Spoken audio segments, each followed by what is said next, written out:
Hey everybody, this is Townsend. Thank you so much for tuning in. The goal of this podcast is to cover a vast variety of topics regarding mental health, struggles, share people's stories, and hopefully remind you that you're not alone. I hope you enjoy. Okay, well, let's get started. So I want to start with a simple introduction. So who the heck is John Furniss? Your name has been everywhere. You've been on ABC, been on CBS. You are all over social media. So just a quick introduction. Who is John? Well, I am known as the Blind Woodsman for the last 6 years or so. And the reason anybody knows anything about me is because of my wife, my wonderful wife and teammate, Annie. I don't know anything about social media, really. Like I am more or less computer illiterate outside of my smartphone. And so we make an excellent team because she's a social media whiz, and we help each other in many other ways too. So we make a great team. But so I'm a 100% blind professional woodworker. I do mainly wood turnings and like lathe work, bowls, cups, canisters, things like that. I live in the Pacific Northwest. In my opinion, it's magical up here. I absolutely love it. I love it so much. That is awesome. Also, I have to agree, Annie, Annie's your better half, I'd have to say. No, I'm just kidding. No, I agree with you. I'm totally kidding. She is amazing though. She keeps your social media up to par. Yeah. She was the one I've been emailing and talking back and forth with, which as a professional, doing podcasts, it is so nice to have somebody that's prompt and reliable, and she was nothing short of that. So Annie, I know you're sitting close by. Thank you for doing that. I hate that you weren't able to join us. Yeah, it's amazing. Yeah, I really, like I said, I didn't have a Facebook account or anything like that until Annie and I met. I just really, when I lived in Utah, I didn't really know anybody. I didn't really hang out with anybody. And so Facebook just didn't really have any use for me. And then when I came up here, I didn't realize what kind of a world I was missing out on, honestly. And when Annie and I got together, like I said, she's a social media whiz. She's been responsible for organizing so many events, I can't even tell you. And so she kind of got me involved in that. And that definitely, that helped immensely. Like at the time, I had moved up here so that I could attend a school for the blind, learning how to tune and repair pianos. Oh, wow. And that's where we met, was at the school, because so she's a painter, and she was volunteering to paint a piano for a fundraiser that they did every year. And she happened to be painting that same piano in the same workroom that I was repairing a different piano. And of course I walk in, and like an iron bar to a magnet, my hand goes in the wet paint. And luckily I didn't, as I like to put it, poke out Mona Lisa's eye or anything like that. Oh, that is awesome. Yeah, so I love it that art brought us together. Like literally, without art, Annie and I would have never met. That is amazing. And I love, she's posted more of her art per your encouragement. I've been reading, and I love it. It's just so cool. She adds a little bit of something to your art, and it's just your relationship is what they call goals. I hope I find somebody that's as amazing as your other half. Hey there. Thank you so much for tuning in to You're Not Alone with Townsend. If you're enjoying these live streams and podcasts and want to see them continue, head over to patreon.com/TownsendTmusic. Your support means that the research and time and effort that goes into each one of these episodes can continue, and we can reach out to more guests and do more awesome things in 2022. All right, back to the conversation. But let's hop in. So you started telling your story. A lot of people wanted to know, which you kind of started answering saying no, but were you born without your eyesight, and what happened? Okay, so it gets just kind of a trigger warning for your audience. It gets a little, intense. So I'd been, I grew up having lots and lots of anxiety and just kind of feeling out of place. And when I was 16, it all kind of came to a head and I attempted suicide. And luckily I only lost my sense of sight and smell, and my mind was left totally intact, and I didn't have any brain damage. And I feel, immensely blessed by that. I honestly, over the years, because of how I've been able to adapt and how I've been able to help other people with my story, that I'm supposed to be blind to be who I am, to be the person I'm supposed to be. Wow. So like, for instance, I changed the rear wheel bearings in my old car by myself a month after I got out of the hospital, just from memory from helping my dad. I can just, it's like I have a computer design program in my mind. I see it right in front of me. Like, I actually have a condition called Charles Bonnet syndrome, which is very common amongst people that have had vision and become blind. And what it is it's visual hallucinations. And it's not very well understood, but it's not due to any malfunction or damage to the brain or anything like that. They think maybe it's the visual cortex's way of keeping itself busy, so to speak. And with a lot of people, it's very disturbing. I mean, some people think they're going crazy, and some people, it's very distracting or it's disturbing images. And I'm one of a very small percentage that not only is it not like detrimental to me, I've been able to use it to my benefit. And I see colors and shapes, and I've been able to kind of make that the background, and then I can imagine anything I want over the top of that, and like a computer design program in my mind. Wow, that is amazing. That is so cool.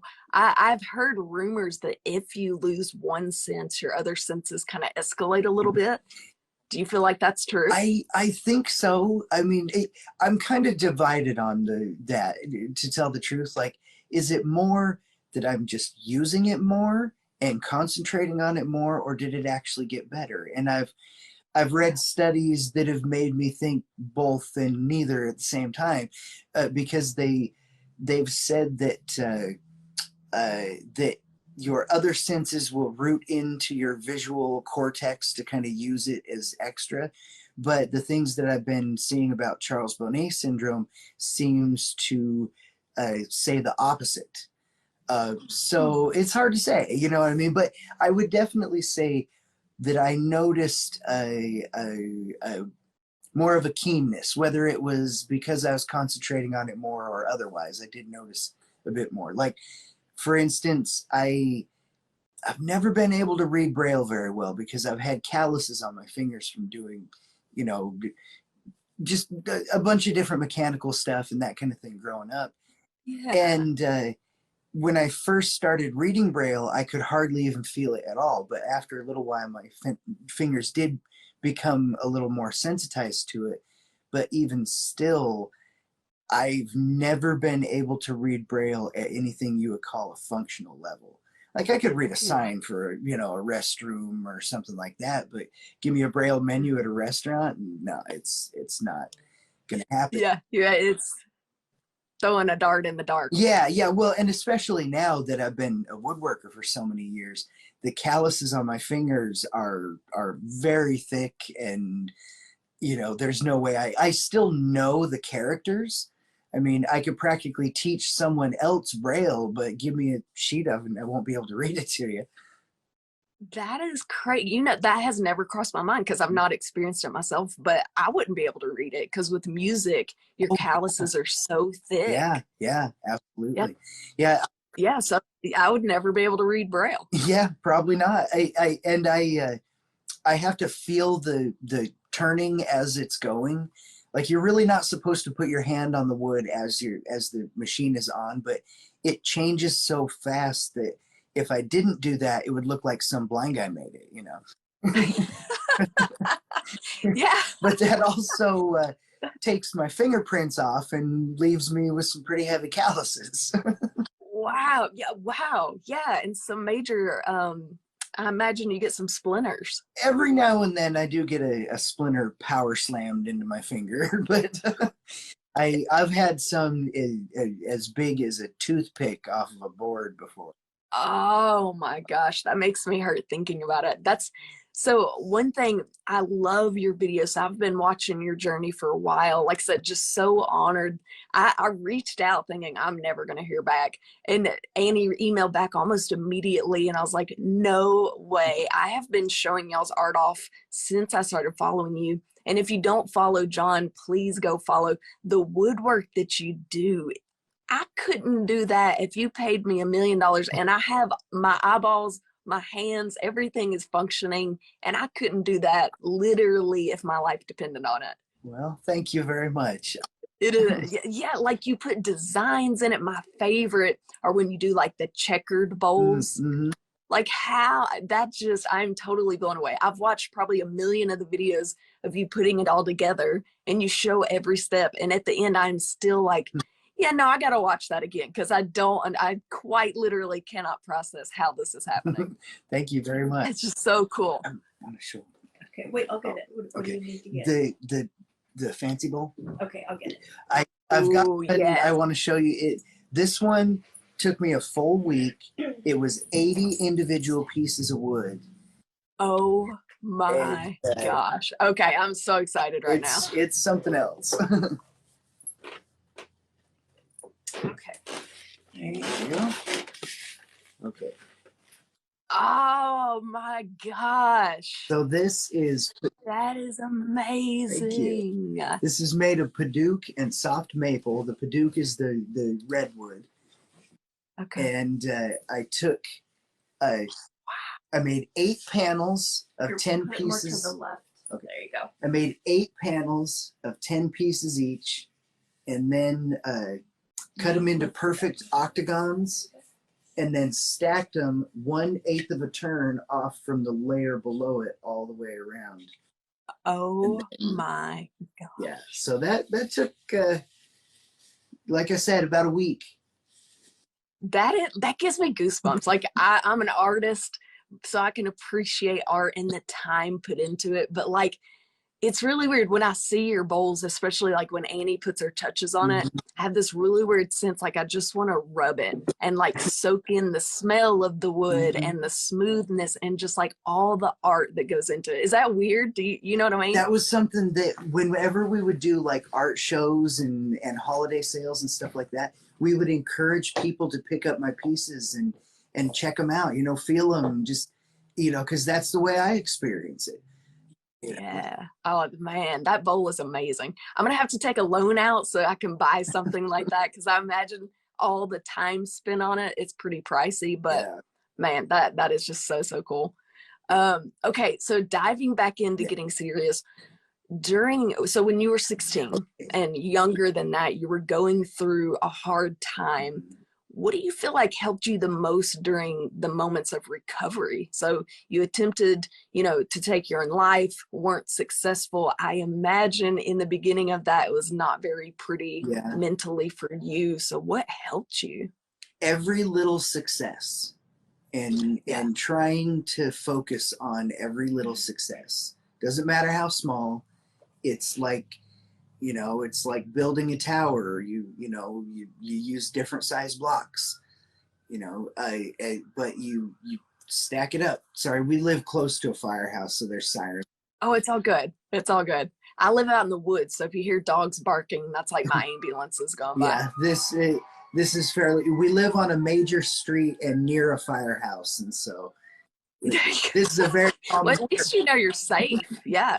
If your house catches fire, you are good. They're right there. There you go. Yeah. So just kind of adding in all your successes and being like, okay, that went well. What's next? Yeah. You have to you build on every little success, and I don't know. Like there's it's weird the way that we'll get through some things sometimes. Like I was in denial for a long time about being blind. And it sounds really strange. I mean, how can you be in denial when you're about being blind when you're totally blind? But it was like I was avoiding facing it. And so I used drugs, which was a horrible, the worst thing I could have done. And also something else, I love humor. And humor is one of the most wonderful things in the world, but it's also really easy to hide behind humor. Yeah. And so that's kind of what I did. And I don't know, I mean, it brought me through some of the hard times too. So it had its uses, but at the same time, you can't hide from something always. Yeah. Yeah. And so for the next few years, I kind of went between sober and using. And when I graduated high school, I moved. We were living in Salt Lake City. So I grew up in a little town in Colorado. We moved to a little town in Wyoming, and that's where I attempted suicide. And then we moved from there to Salt Lake City, and that's when I was going to my senior year of high school. So when I graduated, I decided I was going to sow my wild oats, and I went back to the little town I grew up in because, I mean, it was familiar. It's just a little place. I was able to walk everywhere. I knew people, and it was the worst decision I ever made. I mean, I just got really heavily involved in drugs. I ended up getting in trouble, getting put on probation. I ended up, I was, most of my money was going to my habit. And so I was living in some pretty like seedy boarding houses. And I ended up getting a sinus infection that because of the damage that was done to my sinuses, how I became blind, it was a horrible, horrible infection. It was really dangerous it may have gotten to my brain. And so I had to have some major surgeries. And they sent me to a hospital in Denver, and I was really lucky to make it out of that place alive and not with many other things wrong with me. And the infection recurred, and I went to a better hospital after that one, and they got me all figured out. But I mean, like, I have a prosthetic forehead. All the way from hairline to eyebrows, temple to temple is a carbon fiber prosthetic plate because the infection had gotten into the bone. And they literally told me they don't really know why I was even alive or let alone without horrible brain damage.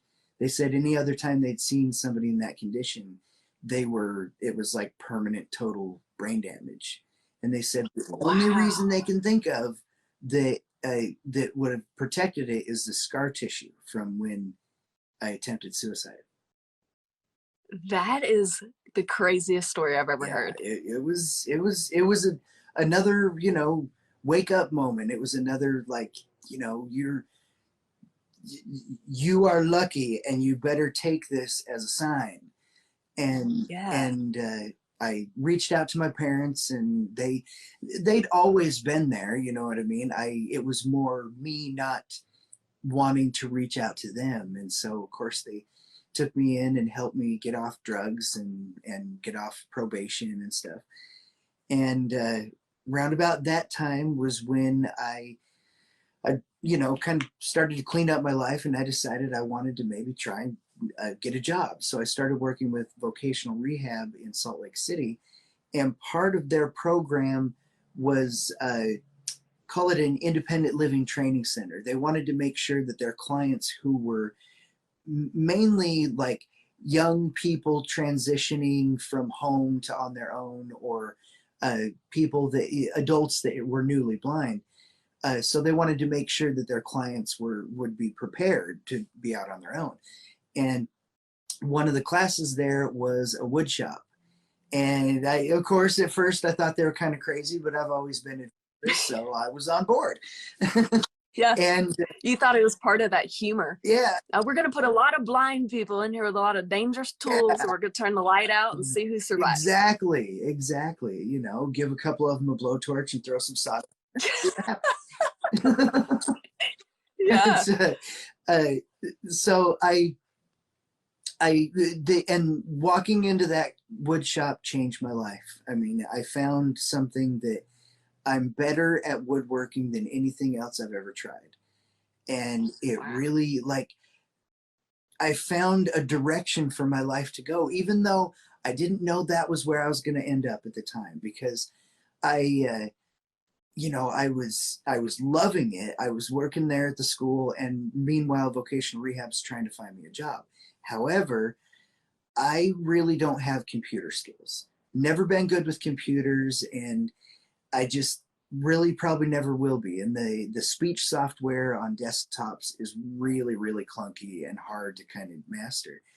And but I'm really good with my hands. I can repair small engines. I work on cars. I build stuff, and I bake, and all those kind of things. However, those kinds of jobs are inherently dangerous. So, people wouldn't hire me. And not to mention, I'm blind and I've got a criminal past and just no job history to really speak of. So finding employment was practically impossible. Wow. So, but the woodshop teacher, he was retiring basically around about the time I was realizing vocational rehab was kind of dead end for me. So he had invited me to come over and work with him in his woodshop. So for the next few years, we would hang out and woodwork. I made a couple of lamps. I made a table that I like to call the crown jewel of my career. It's quite I love it. I helped him build a wood shop, 16 by 20 foot from the ground up, boards on the ground to the shingles on the roof and everything in between. Wow. And he's also blind, not total like me, but mostly.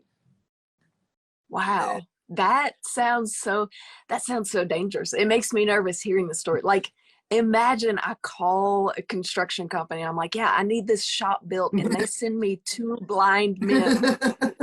And I'm like, oh gosh. Like, the one thing I always tell people is I'm the last one that wants me to get hurt. True. Yeah, absolutely. I've said this a million times. I'm going to say it a million more. I am so intrigued by the fact that you can do all this. Like, it blows my mind. People watching can't do it. And they have, like I said, all their limbs are functioning, all their senses are functioning.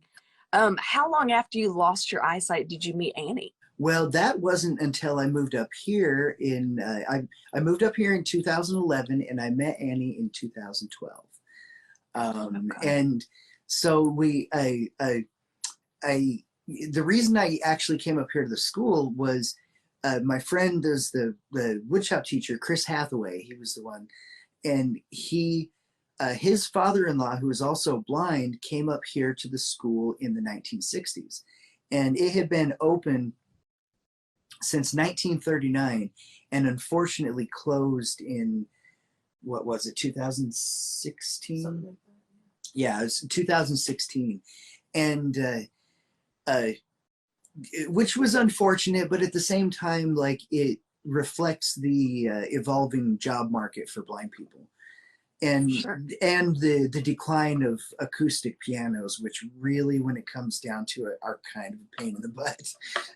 Absolutely. If you've never moved one, you'll never want one again. I have moved more than my share, and I was trained on how to do it properly. Like, the way I knew how to do it was the easiest way to do it, and it still ain't easy. The easiest way to do it is to take a match to it. Yeah, exactly. Oh, there's a couple of times during the schooling that they have you, like, take apart a whole piano, like demolish an old piano, because you figure out how it's put together.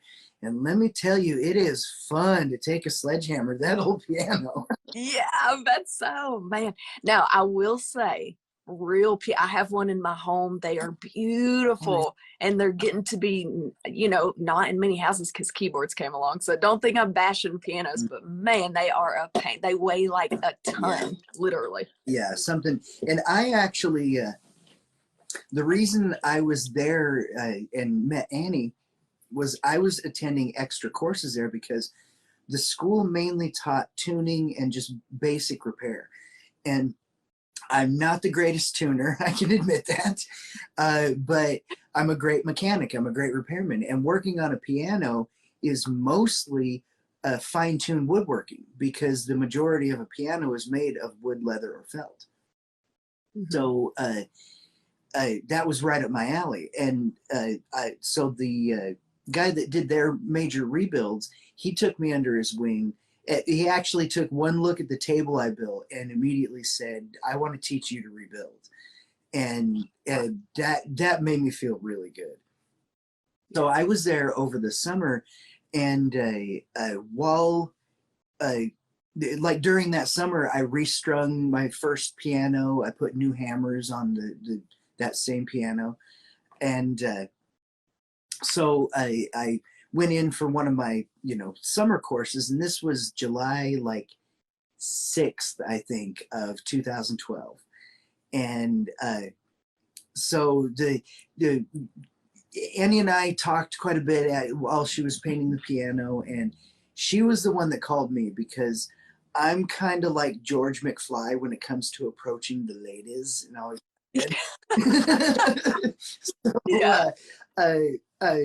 She called me one day, and I'm sitting there with a couple of my friends, and she asked me if I wanted to go out and do something, and I told her I'm busy at the moment. Let me call you back in just a minute. And I hang up the phone, and the real reason was I was busy trying to think of something to do because I was broke. Oh no! No, not a penny to my name at the moment. And but a friend of mine had rented some garden plots at our local community center, and I had this patch of peas that I needed to harvest. And the way I do a patch of peas is different than usual. Like, I don't do individual little trellises. I do a border of twine around it, and then I weave twine across that spot like a spider web, and it makes this like tangled hedge of peas. I had hundreds of pea pods that I needed to harvest, and I knew that she was into that kind of thing, so I called her back and said, hey, do you want to come and pick peas with me in my garden? And she was all about it. And we had we were there and talked and sat in the dirt until sunset, and we got married in front of that same garden plot 3 years later.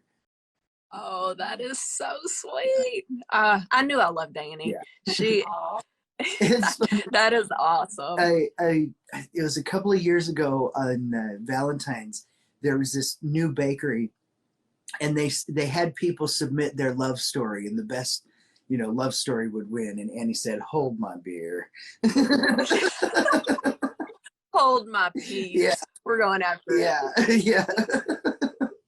Oh man, I love that so much. That's amazing.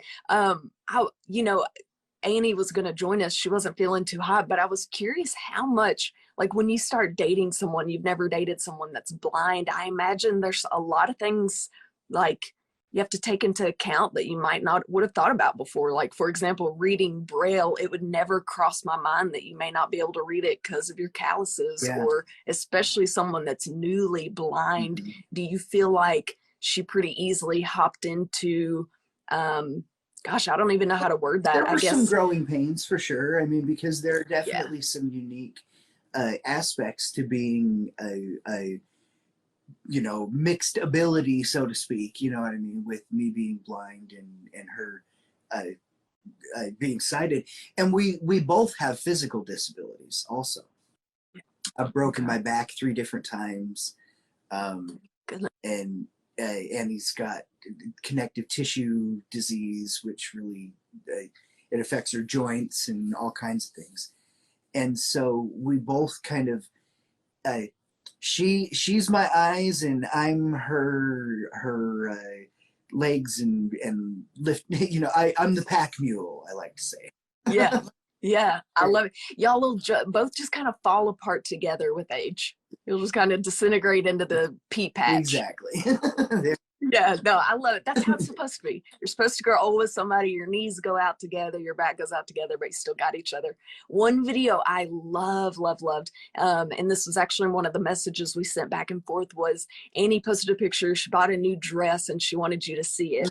And so she went out and she was showing you, and the way that she did it was just so cool to me. So she just explained as you felt the fabric and felt your way around. She just explained everything really well. Yeah.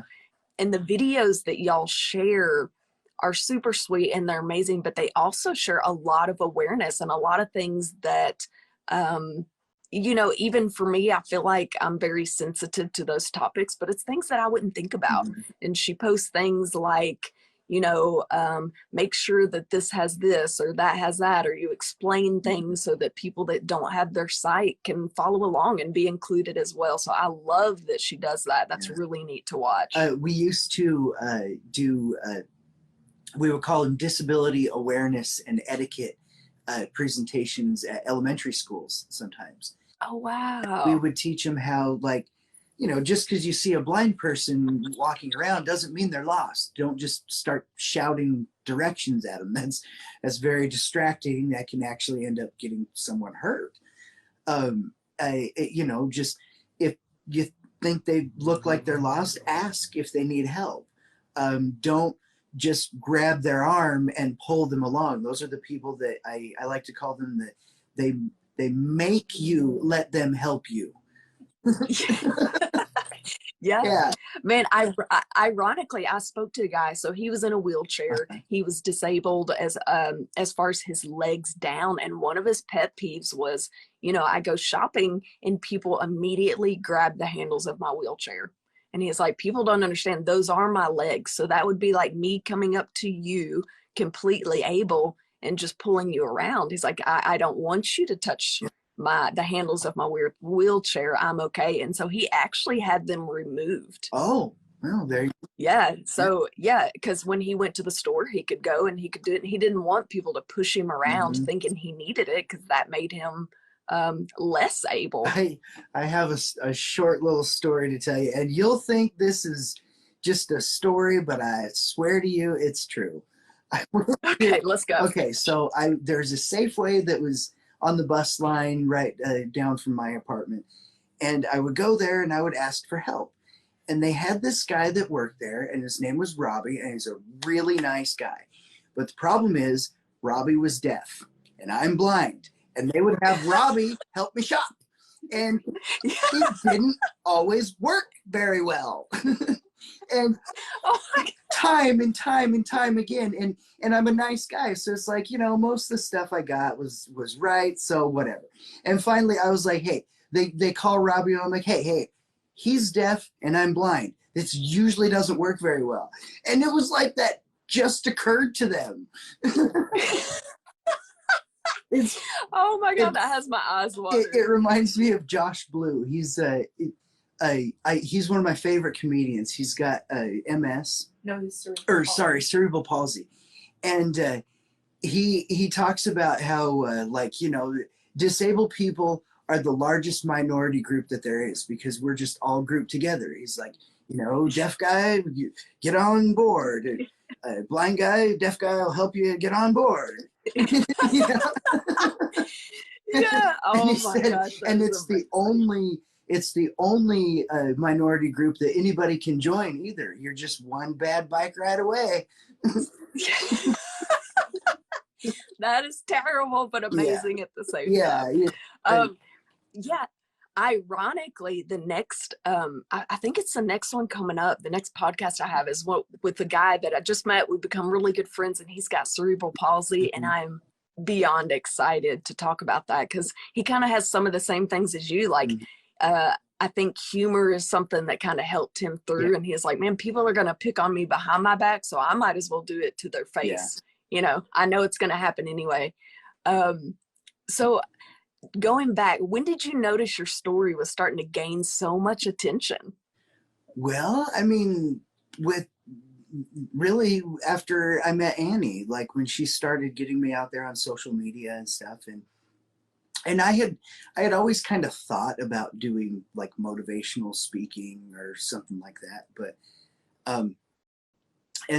but Annie, like she pardon me, she got me into the social media world. And for instance, I needed to raise a bunch of money to get my tools for the piano work, and she did a Kickstarter that got me $16,000 to buy all my piano tools. She had, Wow. because of her social media campaign for me, there was a couple of different local news stations that did interviews. The story literally went global. We saw a thing that it got picked up by a paper in Mumbai, India, from the Huffington Post. What? Yeah, we even got donations from like Australia and Norway and the UK, and yeah, like when And that was way before all of this. yeah, that was back in 2013.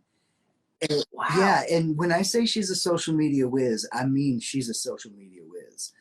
And so for a couple of years, I rebuilt pianos, and that was the reason I got out of it. Is I loved learning about pianos, but the problem was, like, after you've learned all the ins and outs of a piano, every piano is the same 11,000 parts.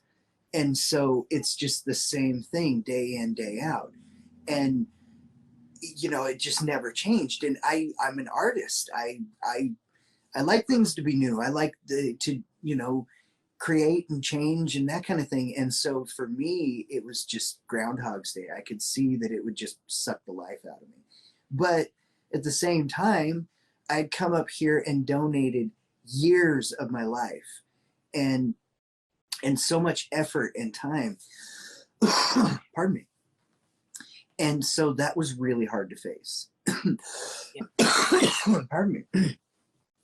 And so my piano rebuilding business kind of tanked. I stopped doing that and sort of floated for a little while because I didn't know what I was going to do. And Annie bought me my lathe I have now for my birthday in 2016. And the lathe has always been my favorite, like right from the start. And I've been a woodworker now for almost 17 years. And it's right from the start, it's always been my favorite. And so I got out there in the shop, and she knew that that's where my real skills and my real, you know, passion was woodworking. And I started making bowls. And up until then, I had only done what's called spindle turning. So like what the kind of carving you would do to make a table leg or something like that. And bowls are a bit different because of the way that you have to position your various parts of the tools. And I had my finger somewhere it shouldn't have been, and I got stuck between the chisel and a part called the tool rest, and I ended up with 11 stitches, and it took 8 weeks to heal. Trail of blood like a wounded cowboy all the way to the back door. It was pretty bad. God. I learned a real valuable lesson. Don't put your finger there, you idiot. Yes, I imagine. Yeah, but and it was kind of funny too. We have a friend that's a documentarian, and the day before that happened, he had been here filming me working. Oh, that was good timing. Yeah, and we still have that bowl, but it's blood covered and in the back. But yeah, sure. But after I healed up, Annie's mom had asked me if I would make her a little jewelry dish. So I made her just a simple little jewelry dish, and Annie put a picture of it on Facebook. And within about a day, there were probably 15 people that said, I want to buy one. And that's pretty much where my professional woodworking career started. Wow, that is amazing. Yeah. So after that, we started doing, because Annie, she's also an artist. She's had been a photographer when I met. She's been a painter since she was a teenager. She's done fiber arts. She's really into sculpting now. Uh, and so it just kind of, and also she was really heavily involved in the community around here. And the art is a really big part of this community. It really, like, it's just, the whole area is just steeped in art and artists. And so cool. I love it. Like, really, I don't think would have been able to get a start doing what I do here in Salt Lake City, because it's a completely different culture. It's just totally different. It's really, you know, that's the only way to put it, is it's such a different culture that there's really just not the kind of art scene there. Sure. So we started doing like holiday fairs and art festivals and stuff. And that was it. It got us a slow rolling start. But it was really hard on Annie, because she was working a job and doing our social media and making art. And then we had to do the art fairs and stuff. And so we did that for a couple of years. And in 2019, Annie decided, we're going to take the jump and we're going to do artistry full time. We're going for it. And it really, you know, that's a bold step to make. That's a bold move to make. But you're preaching to the choir. Yeah. Oh yeah. Yeah, absolutely. I mean, going into business on your own in any industry is tough, but being an artist, that's like stack on 10 more challenges. And so we decided to just go for it. And something that really helped us was we knew it was going to be a long road, and we didn't let our goal blind us to the steps in between. And we didn't let our goal make those steps between a dominating force, you know, something that discouraged us. And I think also, I was talking to my dad the other day about this, and Annie and I were talking, and that we've never had like a specific end goal in mind. We just wanted to do this. You know, we don't have like, we're not like climbing to a particular peak or goal or whatever. We are where, you know, we're doing what we want. And I think that also helped us a lot, because it wasn't like we're focused on this one thing that if we don't achieve it, it's going to crush us. We know where we want to be and who we want to be, I guess. Yeah, I love that so much. Yeah, as a musician, so I took that leap probably, I guess like 2020 or so, around that time. Of course, when musicians aren't even performing because of the global pandemic, but it's like I had this huge aha moment, and it was exactly that. It was, I don't have a long-term goal. I'm not trying to be Adele or anything like that, but I have a talent. I have a passion for people and for music. And if I'm keeping that, I feel like that's incredibly selfish of me. And why not try it? You only live one time. And so I took the dive, and it honestly, I don't know, you just have to live on faith and hope, and it's worked out. Somehow it's worked out. And my biggest goal is just, if I can pay my bills and continue to help people along the way, then that's success to me. Yeah, exactly. Okay, so I want to kind of go back to your self-care routine. Let's go back to young John.